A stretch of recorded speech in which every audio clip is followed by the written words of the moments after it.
When I was on my way here and I was thinking about community, I ain't had nobody to talk to, so I started talking to Siri about it. Then I asked her what was the definition of community. She said it was just a group of people or organisms that live together. That is like the first stage of community. That's the first stage of evolving in. That's the first mind state you enter when you come into prison. You live there, you recognize you there, you recognize you're an inmate, but you don't really have fellowship. People that's like me, I did 16 years in prison, and a lot of us did a lot of time. And some of the worst things you will experience in prison are new prisoners or new inmates, because they come into prison and they with you, but they don't feel a part with you. And so they oftentimes separate themselves in their mind, and everything that happens, they place it on the fact that you've been in prison a long time. No matter what it is, right? No matter what it is. If you happen to veer in front of them in front of the line, what they say is, oh man, these dudes been down too long. They don't know. On the streets, don't nobody cut in line, right? That's the first thing they make up. If you happen to forget to bring something to them, oh, it must have been all that time you got in. That's why you forget. Like, people don't forget on the street. They stop forgetting. Like, nobody don't forget at home.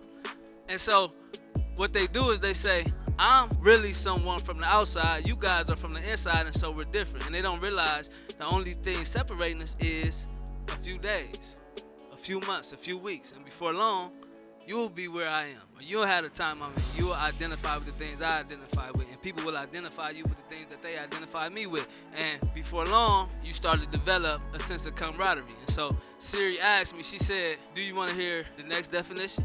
It is a sense of fellowship that's stemming from common bonds. That's the next stage of prison. Realizing and accepting your fate and realizing that this appeal might not work. Because everybody that coming to prison with a long time getting an appeal. That's the next thing. They ain't getting comfortable. Ain't no sense in really buying a whole lot of clothes. I won't be here long. I know they gave me 60 years, but I got an appeal in. I should be gone anytime now. And brothers like us that's been down a while, we just shake our head. Yeah, bro, keep on fighting. Keep on fighting. But if you do want a pillow, I got one for you, right? So after a while, you come to accept the struggle and you join a sense of camaraderie with the men and maybe the women around you. Although you accept this identity, you don't always feel interdependent. We're the same, but it's still me versus the world. And that is really stemming from the lack. Right? Anybody ever been to Lebanon, it's never enough nothing. It's not enough telephones. You fight over seats. You got to put your ID on the seat. Somebody push your ID off, and it's not enough lunch trays. And so when it's never enough of things, social predators are created. The fact that we got to beef, we got to argue, or we got to struggle over every little thing. And so it's me against the world. And the oppressive system, but at the same time, it's still me against you. So it's still so much camaraderie. So I'm thinking about this coming up, and I'm thinking about the different levels of evolving. And Siri said she had a third definition.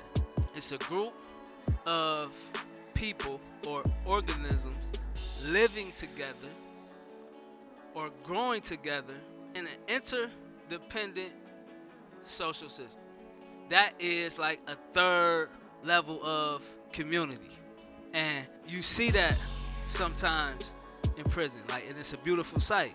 I've seen it during the pandemic. In the pandemic, things changed. People changed, relationships changed. The struggle of prison was rough, but then the pandemic and being in Marion Correctional, where that was like ground zero of COVID, was stopping conflict, overcoming barriers. People was just seeing each other as we was all we had.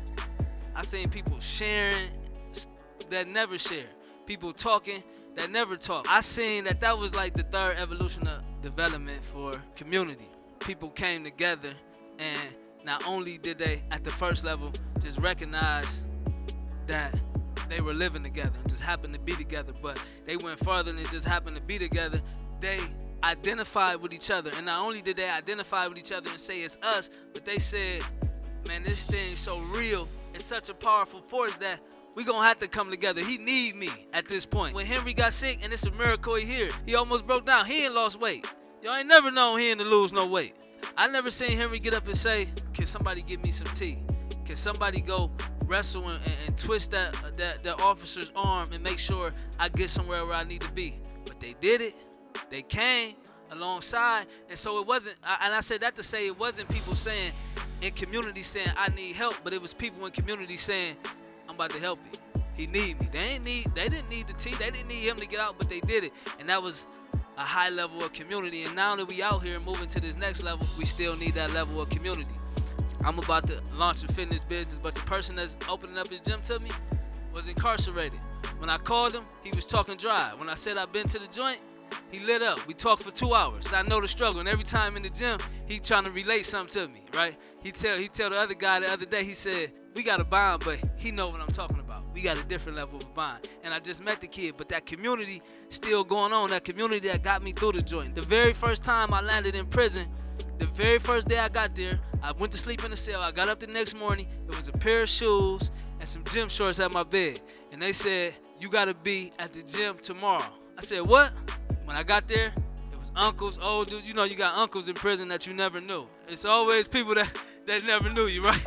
They just looking at you. They just come stare at you, just look at you. You be like, what's up?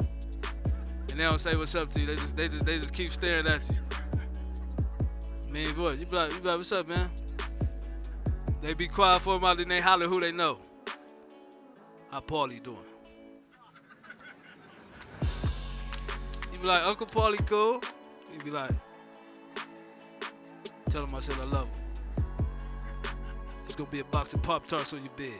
You eat one at a time every day. I don't want you talking to nobody. If anybody says something to you, say something to me.